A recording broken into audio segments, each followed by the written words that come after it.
by the decision of several countries to prohibit travel from a number of Southern African countries, including our own. This is a clear and completely unjustified. Kenapa benua Afrika bisa dikatakan merupakan benua yang paling miskin di dunia? Memang betul, takdir Tuhan.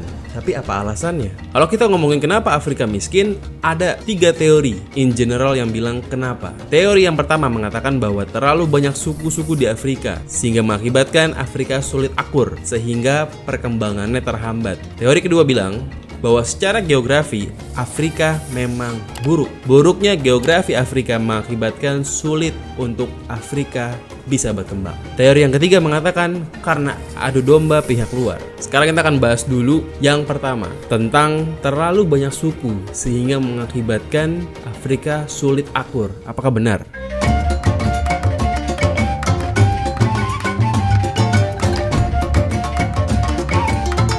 Di Afrika total ada 3.000 suku bangsa dan 2.000 bahasa. Dan ada semua agama dari Kristen, Islam, Buddha, sampai Yahudi, semua ada. Sampai agama-agama leluhur juga semuanya ada. Afrika benar-benar diverse. Meskipun kalau kita ngelihat sebagai awam, Afrika ini kelihatannya orangnya mirip-mirip. Sama-sama kulit hitam.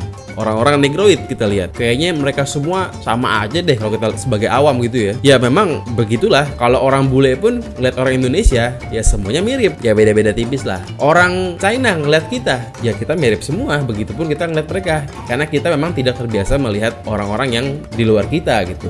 Jadi meskipun kita lihat orang Afrika ini semuanya mirip-mirip, tapi sebenarnya mereka sangat sulit untuk berkomunikasi. Kita nggak usah ngomong Afrika Utara ke Afrika Selatan. Kita ngomong Afrika satu negara aja, banyak yang nggak bisa berkomunikasi, saking banyaknya suku bangsa dan bahasa di sana. Kalau kita nggak bisa komunikasi, gimana mau menyatukan kepentingan? Untuk perbandingan nih, di Indonesia, negara yang besar, negara kita ada 300 suku. Di China ada 56 suku. Bandingin tadi, di Afrika ada 3.000. Tapi oke lah, nggak apple to apple untuk ngebandingin benua Afrika dengan negara besar seperti China dan juga Indonesia. Pasti Afrika lebih besar kan. Sekarang kita akan bandingin biar apple to apple, bandingin sama benua juga. Di Eropa total ada 160 grup etnis. Bayangkan, Afrika 3.000. Kalau dibandingin sama Timur Tengah, ada banyak etnis besar yang mendominasi di Timur Tengah. Jadi di Timur Tengah ada 16 etnis grup besar yang kalau dipecah pun sebenarnya nggak bakal sampai 1.000 juga. Jadi kurang lebih kita dapat gambaran bahwa memang Afrika ini sangat beragam.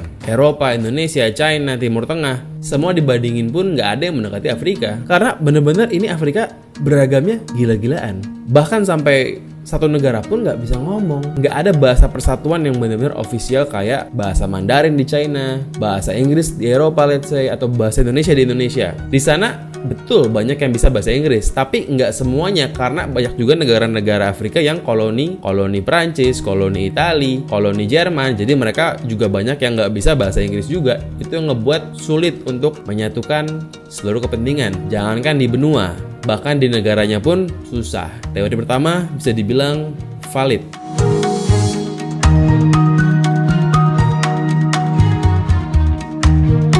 Teori kedua mengatakan bahwa geografi di Afrika buruk, sangat buruk. Kenapa? Kalau kita lihat di Afrika itu benuanya itu memanjang secara vertikal dari atas ke bawah, bukan dari kiri ke kanan. Dia nggak horizontal. Kalau kita lihat benua Asia itu horizontal. Bisa dibilang dari Turki sampai ke China. Benua Eropa dari Rusia sampai ke Portugal, sampai ke Spanyol, horizontal. Amerika Utara pun sebenarnya bisa dibilang lebih horizontal dibandingkan vertikal. Negara Amerika, timur ke barat, begitupun Kanada. Nah, ngaruhnya apa? Simpelnya begini.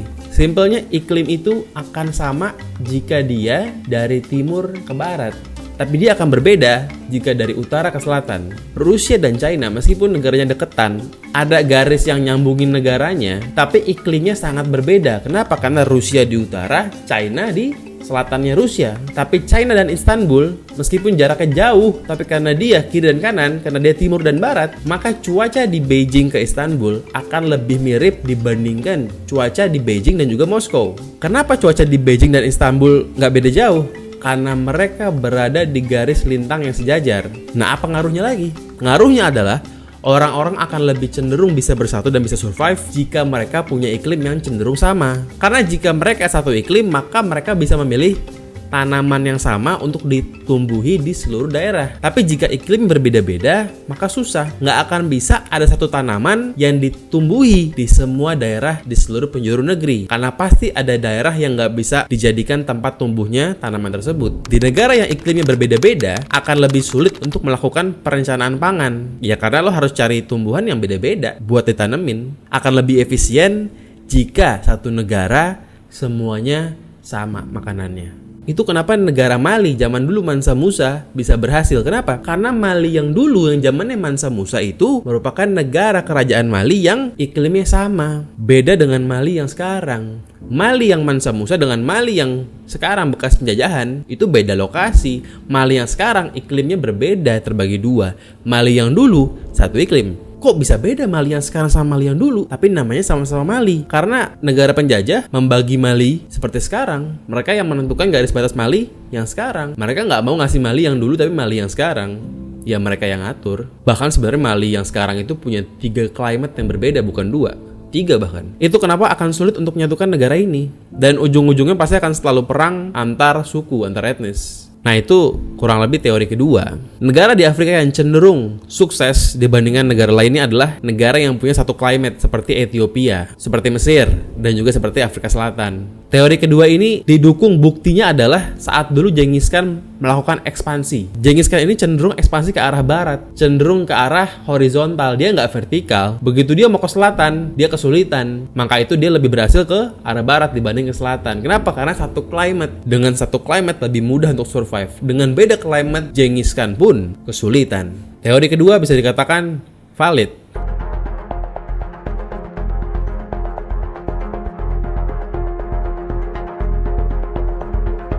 Teori ketiga mengatakan karena adu domba dari elit global. Elit global ini bisa dibilang mengeruk 95% atau mungkin 99% harta kekayaan dari benua Afrika. Selain merampok juga elit global ini tidak lupa untuk memecah belah antar suku dan menentukan batas negara seenak jidat mereka aja. Elit global selalu menentukan garis batas negara semau mereka.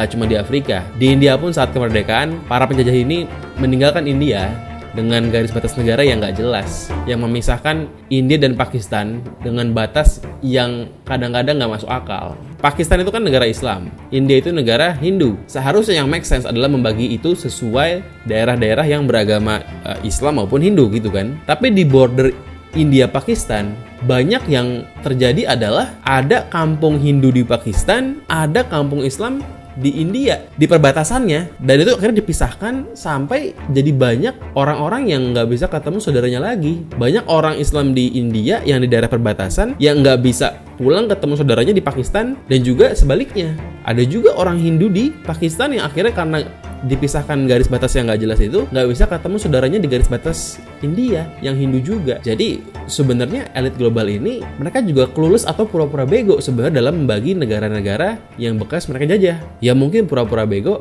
karena biar lebih gampang dipecah belah, atau ya mungkin benar-benar nggak ngerti. Ya kurang paham juga. Tadi teori ketiga yang bisa dibilang ya pasti bener lah. Kalau kita nonton film aja banyak sebenarnya. Kita nonton film The Blood Diamonds, yaitu merupakan bukti bahwa elit global benar-benar nyata. Dan di Blood Diamond itu benar-benar elit global, itu benar-benar Rothschild. Kenapa? Karena di Blood Diamond itu kalau nonton, itu berliannya itu, diamondnya itu dijual ke perusahaan di Inggris yang secara fakta perusahaan itu ya meskipun namanya disamarkan ya di film itu, tapi secara fakta kalau dicek bahwa perusahaan itu merupakan kepemilikan dari Rothschild. Akan gue jelaskan nanti di bagian selanjutnya.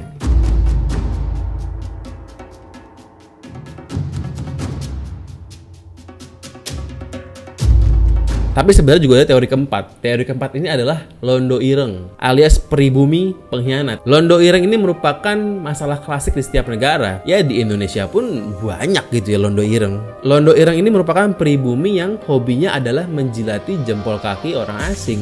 Orang asing nggak salah, nggak jahat, tapi ini asing. Asing itu artinya ya elit global, maksudnya begitu. Ya kita nggak apa-apa terima investasi asing, kita butuh banget di investasi dari luar negeri. Tapi yang gue maksud di sini adalah pribumi yang menjilati jempol kaki asing, bukan asing. Ada bedanya dikit lah. But entah kenapa kalau kita banding-bandingin Londo Ireng Indonesia, Londo Ireng di negara Arab misalnya, londo ireng di negara Amerika, londo ireng di negara Eropa, itu nggak ada yang sebiadab, sekejam, sebrutal londo ireng di Afrika. Itu kenapa banyak bantuan dari negara luar ke Afrika, bantuan-bantuan uang, makanan, kesehatan, itu semuanya kerasa kayak nggak berguna. Kayak tetap aja kok masalah kayak nggak berkurang-kurang, malah nambah terus. Why? Londo irengnya emang kejam. Londo ireng ini bahkan mempersilahkan asing datang untuk mempekerjakan rakyat Afrika dengan bayaran yang sangat-sangat tidak masuk akal. Bahkan sampai nggak dibayar, bahkan sampai kerja paksa. Dan ini terjadi bukan sejak era abad 20 aja. Ini terjadi based on history sejak zaman dahulu kala. Memang sudah mengakar di londo ireng Afrika, memang mereka adalah londo ireng paling brutal di muka bumi. Asing butuh tenaga kerja gratis, disiapin. Asing butuh tenaga kerja, anak kecil, disiapin, nggak peduli. Menurut studi dalam 25 tahun terakhir, populasi penduduk miskin di Afrika telah naik dari 278 juta menjadi 413 juta orang. 25 tahun. Naiknya berapa tuh? Itu baru 25 tahun. Nggak tahu kalau 100 tahun ke depan. Padahal kalau lo tahu, penduduk Afrika itu bisa dibilang nggak banyak-banyak amat. Benua Afrika ini benua Afrika itu total penduduknya cuman 1,3 miliar aja. Nggak banyak-banyak amat. Lebih banyak negara Cina daripada benua Afrika. Tapi dari 1,3 miliar itu ada 400 juta yang miskin. Jadi artinya di benua Afrika dari 3 orang ada 1 orang yang miskin. Tiap ketemu 3 orang, 1 ini miskin. Dan miskin ini bukan kita ngelihat miskin di Indonesia yang masih bisa makan, bukan. Miskin ini dalam definisi PBB artinya adalah orang yang penghasilannya di bawah 1,9 dolar per hari, di bawah 27.000 perak per hari, alias di bawah 800.000 per bulan. Itu miskin. Kalau misalnya ya dia masih jadi tukang misalnya, ya itu nggak miskin, itu punya duit masih. Ini di bawah 800.000 per bulan, itu kategori miskin di Afrika. Kalau kita pakai definisi orang TikTok Indonesia, ya mungkin 60%-nya dikategorikan miskin kali. Kadang TikTok kan suka lebay gitu ya. Tapi bagaimana dengan londo irengnya? Oh, heheyotan, keluar negeri punya pesawat, enak hidupnya. Malah sebenarnya kalau dipikir-pikir, kalau nonton Blood Diamond, kalau kita lihat sejarah sumber daya alam di Afrika, sumber daya alam ini sebenarnya adalah malapetaka. Harusnya kan kita punya sumber daya alam yang melimpah, harusnya rakyatnya makan enak tiap hari. Tapi di Afrika justru sumber daya alam ini yang bikin sial. Justru sumber daya alam ini yang bikin banyak asing datang untuk menjajah Afrika. Jadi malah mungkin kalau bisa milih mendingan nggak ada sumber daya alamnya kali. Berhubung video masih panjang, kita istirahat sebentar supaya fokus. Dan sekarang gue mau kasih tau info tentang cuci muka yang praktis banget. Kalau lo merupakan orang yang mobile banget, sering pergi ke sana ke sini dan susah buat cuci muka, gue ada solusinya. Lo bisa pakai Clorisman Ultimate Wipes. Ini merupakan tisu basah Clorisman buat dipakai di muka. Jadi kalau lu ribet-ribet, nggak bisa kemana-mana, nggak bisa cuci muka, nggak bisa bawa face wash atau lupa bawa sabun muka atau nggak mau ribet karena nggak ada air, lu bisa pakai ini. Ini tisu basah bentuknya, dan supaya seger muka tinggal pakai aja. Nah, sesimpel itu. Daripada lo ribet-ribet pakai sabun muka di luar kalau nggak sempet, daripada enggak, mending pakai bawa begini setiap hari. Ini Clorisman Ultimate Wipe. Bisa lo dapetin di Shopee, Gamaman, dan juga Tokopedia-nya. Oke, balik ke video.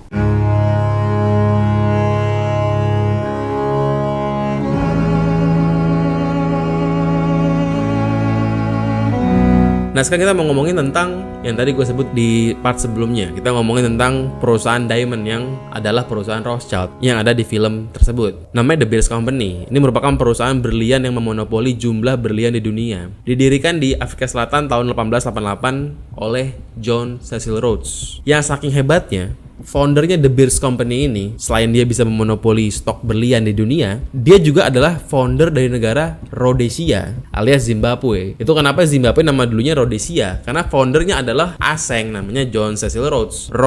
Rhodesdesia. Karena itu jadi Rhodesia karena dari Rhodes dari namanya. Kurang hebat apa tuh? Seorang founder company, seorang CEO bisa bikin negara. Ini CEO beneran ini. Ini bukan CEO-CEOan gitu ya. Perusahaan ini, The Beers Company ini punya tanah seluas 13.000 km. Bukan 13.000 meter setara komplek di BSD. Bukan. 13.000 km. Buat gambaran aja nih, Jakarta gedenya adalah 660 km square. Jadi kalau 13 km square, itu setara 2 kali lipat Jabodetabek. Bayangin, bukan Jakarta tapi Jabodetabek. Company punya tanah di negara orang seluas 2 kali Jabodetabek. Segede apa itu? The Beers Company ini dulunya kontrol suplai berlian lebih dari 80% dari dunia. Dulunya, sekarang udah kena antitrust law, jadi ya udah nggak segitu. Mereka itu ya sebagai pemain terbesar punya privilege untuk menentukan harga semau mereka. Mereka bisa bikin harga berlian Rp1 maupun Rp1.000.000, terserah mereka. Toh mereka yang kontrol monopoli suplainya. Ya sama kayak sekarang aja, sama kayak sekarang Amerika pengen mencoba menentukan harga minyak dunia. Amerika berpikir bahwa mereka adalah supplier minyak yang paling bermoral. Bedanya kalau Amerika adalah monopoli minyak wannabe, kalau ini bener-bener the real the true yang memonopoli berlian di dunia. Mereka juga yang sebenarnya bikin lo semua, bapak lo, ibu lo, kakek lo, nenek lo mungkin. Kakek lo mungkin enggak ya, tapi bapak ibu lo yang kalau nikah mesti beli berlian. Mereka yang bikin propaganda marketing yang sangat luar biasa hebat, bagaimana mengatakan bahwa kalau kita nikah tapi kita nggak ngasih berlian ke pacar kita nggak romantis, kita pria gagal, kita pria busuk, kita pria bangkrut. Ya nggak salah, itu kan marketing namanya, nggak ada yang salah.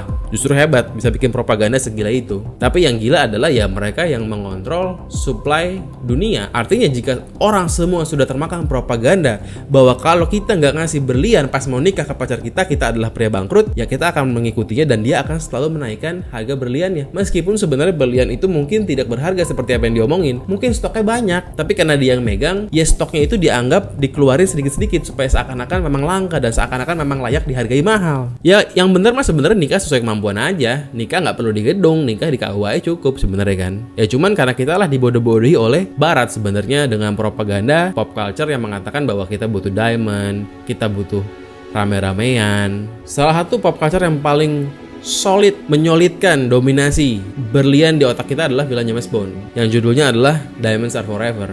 Itu marketing yang luar biasa, jempolan lah bisa dibilang. Nggak salah. Yang salah adalah efek ke rakyat Afrikanya. Dengan makin tinggi pamor berlian, makin banyak asing pengen menindas langsung maupun tidak langsung orang-orang di Afrika.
Nah, gue nonton di channel Historyscope. Sebenarnya kalau balik ke sejarah, Londo Ireng ini memang sudah ada sejak zaman dahulu kala. Dimulai pada abad 14 sampai 15. Saat dulu zaman kerajaan Ottoman dan kerajaan Eropa, kerajaan Ottoman ini butuh banyak budak buat kerajaannya.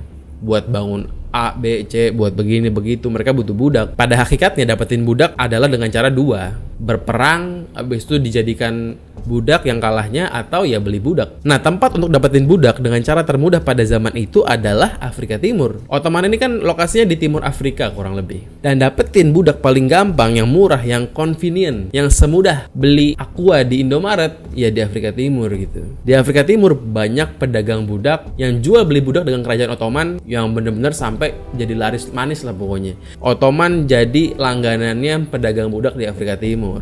Kegiatan ini berlangsung sampai abad 19.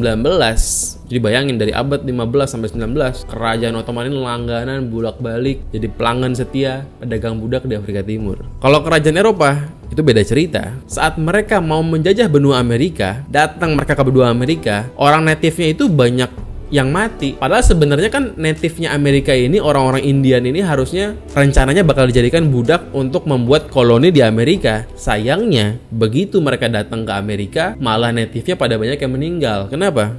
Karena kena penyakit. Banyak dari orang Eropa yang penyakitnya itu belum pernah ditemuin di orang India. Jadi orang India ini kaget kena penyakit dari orang Eropa. Penyakit kudis atau apa gue nggak tahu. Jadi banyak yang meninggal karena penyakit. Mungkin belum vaksin kali. Akhirnya kosong lah stok manusia di benua Amerika. Mereka butuh budak. Dari mana yang paling dekat? Di benua Amerika kita lihat. Sebelah timurnya ada apa? Ada negara Afrika. Negara apa? Afrika Barat. Disitulah tempat orang-orang Eropa mencari budak untuk ditaruh di benua Amerika, di Afrika Barat. Jadi ya bayangin, Afrika Barat diserang orang kerajaan Eropa, Afrika Timur pun diserang oleh Ottoman. Ya bukan diserang perang, tapi diserang dengan populasinya dieksploitasi. Dan parahnya adalah sebenarnya raja-raja Afrika ini seneng banget jual budak ke orang Eropa maupun ke orang Ottoman. Kenapa? Karena dibayar mahal dan mudah dapetinnya. Kalau kita mau jual snack, itu kan susah, mesti diproses, mesti diolah. Tapi jual beli budak ya gampang. Gimana caranya? Taklukin suku lemah, jadiin budak, dijual. Nggak ada prosesnya, cuma satu kali proses. Cuman perang doang. Jadi lebih gampang memang jual beli budak.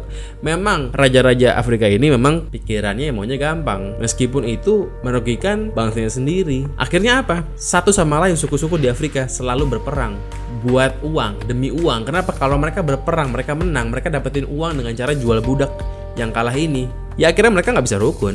Suku-suku di Afrika tidak pernah bisa rukun karena alasan uang, karena nyari duit. Marketnya besar banget. Mungkin kayak jualan minyak zaman sekarang kali. Orang-orang Eropa ini bawa budak dari Afrika Barat ke Amerika, itu dibawa suruh kerja sampai mati. Begitu udah kerja sampai mati, hasil kerja di benua Amerika, nanam padi, nanam ini, nanam itu, dibawa ke Eropa buat diolah. Jadi konsepnya sebenarnya orang Eropa ini bikin bahan baku di benua Amerika dengan menggunakan budak-budak dari Afrika Barat, yang nanti bahan baku ini akan dibawa ke Eropa buat diolah menjadi barang jadi. Begitu barangnya jadi, akan dijual ke raja-raja Afrika yang duitnya banyak karena habis jualan budak, dan akan muter terus siklusnya. Raja Afrika dapat duit dari budak, duitnya dipakai buat beli barang-barang jadi dari Eropa, terus berputar. Ini merupakan super good deal buat semua pihak kecuali si budak, karena si budak yang akhirnya ya mati merana. Tapi kenapa orang Eropa mau bayar ke raja-raja Afrika? Kenapa orang Eropa nggak ngambil sendiri aja? Kan orang Eropa ini kuat-kuat. Indonesia dijajah sama VOC, bayangin,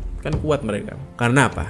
Karena mereka nggak berani ngelawan raja-raja Afrika, karena Afrika dulunya sangat kuat. Orang Eropa ini ciut-ciut, nggak berani dia ngelawan orang Afrika. Jadi cara paling gampang adalah nawarin duit dengan nyuruh mereka berperang satu sama lain. Bisa dibilang pura-pura baik, pura-pura menjalin hubungan pertemanan, pura-pura silaturahmi. Lama-lama karena orang dibudakin semua, akhirnya Afrika kekurangan orang. Orang-orang yang tersisa hanya cukup buat ngerjain hal-hal basic kayak nanam padi, sandang pangan papan lah intinya. Industri di Afrika nggak pernah berkembang karena memang orangnya nggak ada. Mereka nggak pernah bisa berkembang ke hal yang lebih advance kayak orang Eropa maupun Asia, karena nggak ada orangnya. Akhirnya peradaban Afrika jadi terbelakang dibanding peradaban lain. Mereka selalu impor. Selain sandang pangan papan, mereka akan impor karena mereka nggak bisa bikin sendiri. Mereka cuman ekspor satu komoditi perbudakan, komoditi manusia yang dijual cuma budak. Bayangin, mereka raja impor tapi nggak pernah ekspor. Ya ekspornya ada, gede, tapi ya cuma satu komoditi. Sangat bergantung pada komoditi tunggal. Kenapa Venezuela hancur-hancuran? Karena mereka hanya hidup bergantung pada komoditi minyak doang. Begitu minyak harganya anjlok, Venezuela bangkrut. Itu kenapa sekarang banyak negara Arab yang pengen diversifikasi komoditi mereka. Mereka nggak pengen lagi jadi negara yang bergantung pada minyak. Sekarang negara-negara Arab pengen menjadi negara pariwisata, kayak Qatar, Saudi Arabia, dan lain-lain. Karena udah based on history bahwa negara atau empire yang bergantung pada satu komoditi pada akhirnya akan mati. Afrika, Venezuela, dan lain-lain.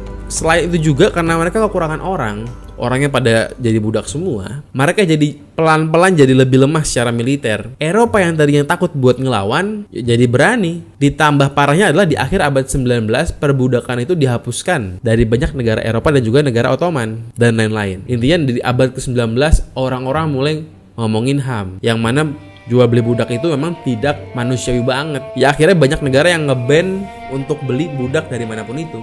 Akhirnya apa? Akhirnya negara yang bergantung pada jual beli budak yang kena imbasnya. Nggak ada lagi yang membeli budak dari Afrika. Ya akhirnya ekspor mereka hancur lebur. Industri budak tamat.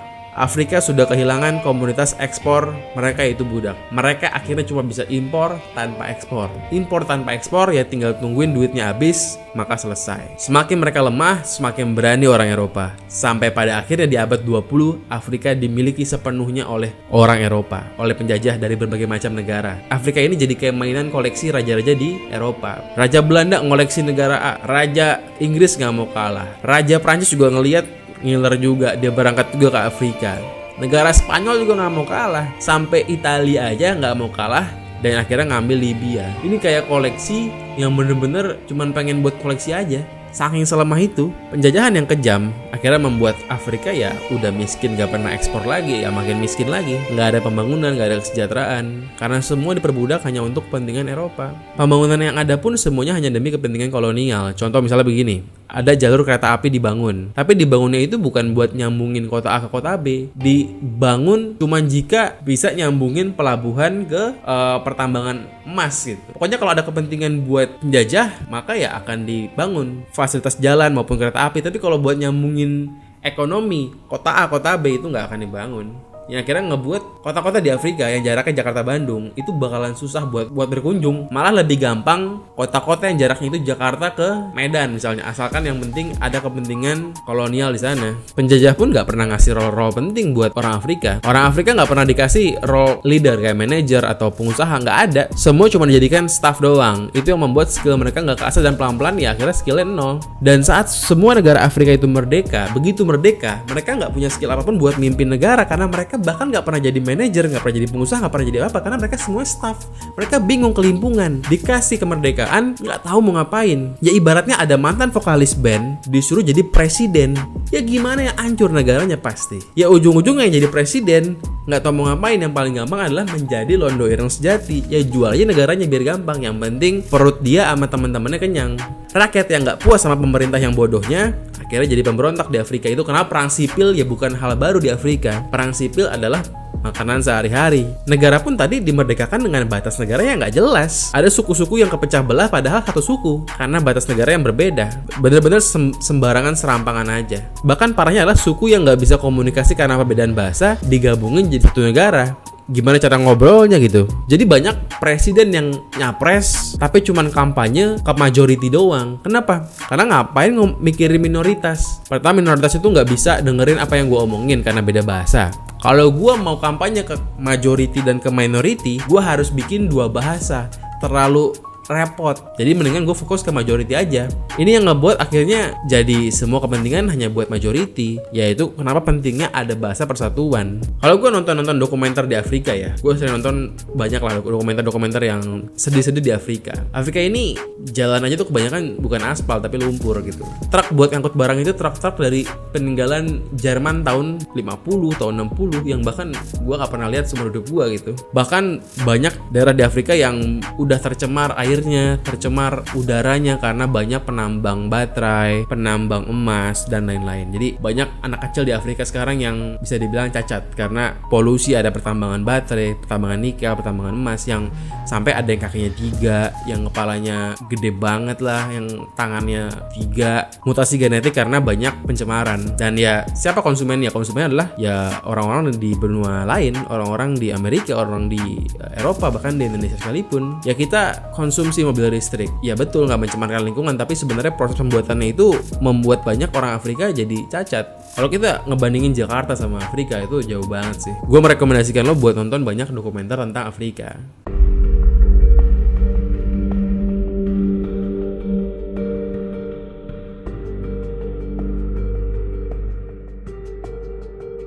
Terakhir buat penutup, kita mau ngomongin gimana masa depan benua hitam, benua Afrika. Penduduk Afrika diprediksi akan meningkat 2 kali lipat pada tahun 2050 dan akan meningkat lagi 2 kali lipat lagi pada tahun 2100. Jadi kurang lebih tahun 2050 akan ada 2,6 miliar. Di tahun 2100 akan ada 5,2 miliar orang di Afrika. Banyaknya penduduk bisa menjadi pedang, bisa menjadi arang. Ya pedang dua sudut lah, namanya apa tuh? Ya kurang lebih banyaknya penduduk ini bisa menjadi blessing ataupun sebaliknya. Banyak penduduk terutama angkatan kerja bakal bikin Afrika kedepannya sangat berkembang. Masalahnya jika orang-orang yang muda ini, orang-orang yang seumuran kita ini tapi dia nggak teredukasi, dia nggak educated, itu yang jadi masalah. Yang ada malah menjadi beban bukan menjadi sumber pertumbuhan.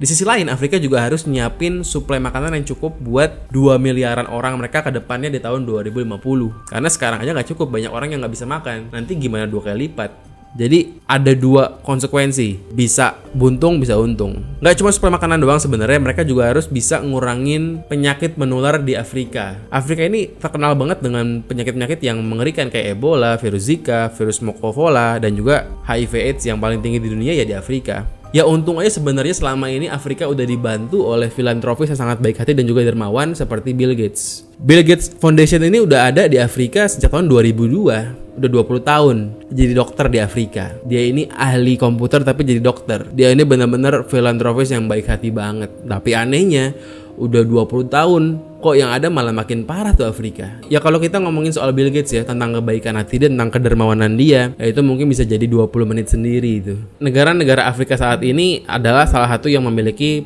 pertumbuhan ekonomi tertinggi di dunia. Harapannya ada, sumber dayanya ada, populasinya juga ada. Terutama di Nigeria. Nigeria ini kalau kita tahu dia merupakan negara dengan penduduk paling banyak. Makanannya juga favoritnya Indomie gitu. Ini bakalan maju negara Nigeria ini. Kalau kita ngomongin startup di Afrika, itu gede di Nigeria. Ya tinggal gimana ke depan ngejalaninnya. So far ada negara-negara yang udah maju, berkembang lah bisa dibilang. Kayak Rwanda. Rwanda ini bisa dibilang Singapurnya Afrika. Afrika Selatan, negara-negara Afrika Utara pun bisa dibilang cukup oke, kecuali Libya dan Nigeria tadi sendiri. Faktanya adalah negara-negara seperti China, seperti Eropa, seperti Amerika itu udah berbondong-bondong mau invest di Afrika saking yakin, saking tahunya bahwa Afrika ke depannya adalah the next China. Yang bisa kita ambil buat kita adalah sejahat-jahatnya orang adalah londo ireng. Sama seperti apa yang dikatakan oleh Bung Karno, bahwa lebih gampang melawan elit global dibanding melawan elit lokal. Kenapa? Karena kalau elit global, paling nggak elit lokal bakal ngebantuin kita. Tapi kalau elit lokal, itu elit lokal pasti bakal dibantuin elit global.